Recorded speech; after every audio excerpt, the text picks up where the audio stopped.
Kepolisian Resort Kota Besar Makassar membuka pelayanan penitipan barang berharga bagi masyarakat yang melaksanakan mudik lebaran.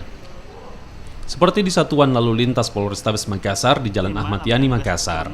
Pihak kepolisian menerima penitipan kendaraan pribadi baik roda 2 maupun roda 4 dari masyarakat yang melakukan mudik atau pulang ke kampung halamannya. Pihak kepolisian bahkan menjamin keamanan kendaraan yang dititipkan masyarakat. Adapun penitipan kendaraan roda 2 maupun 4 ini harus disertai dengan kelengkapan surat-surat kendaraan. Masyarakat atau pemudik yang menitip kendaraannya nantinya akan didata sebagai bentuk administrasi atau pegangan saat akan mengambil kembali kendaraan yang dititipkan. Penitipan kendaraan, kami menerima penitipan kendaraan dari masyarakat yang ingin menitipkan kendaraan selama pelaksanaan mudik.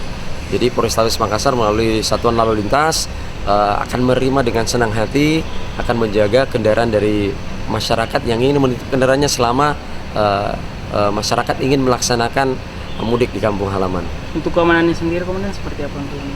Untuk keamanan pasti kita jamin ya, karena kita ada anggota kita yang memang terlibat dalam operasi Ketupat 2019 ini. Jadi kita jaminkan kendaraan kita aman di Polrestabes. Adapun jasa penitipan ini tidak dipungut biaya alias gratis. Jasa penitipan barang dan kendaraan ini dibuka di seluruh kantor Polsek sekota Makassar yang bertujuan untuk memberikan rasa aman, nyaman, dan tenang kepada masyarakat yang melaksanakan mudik lebaran 2019.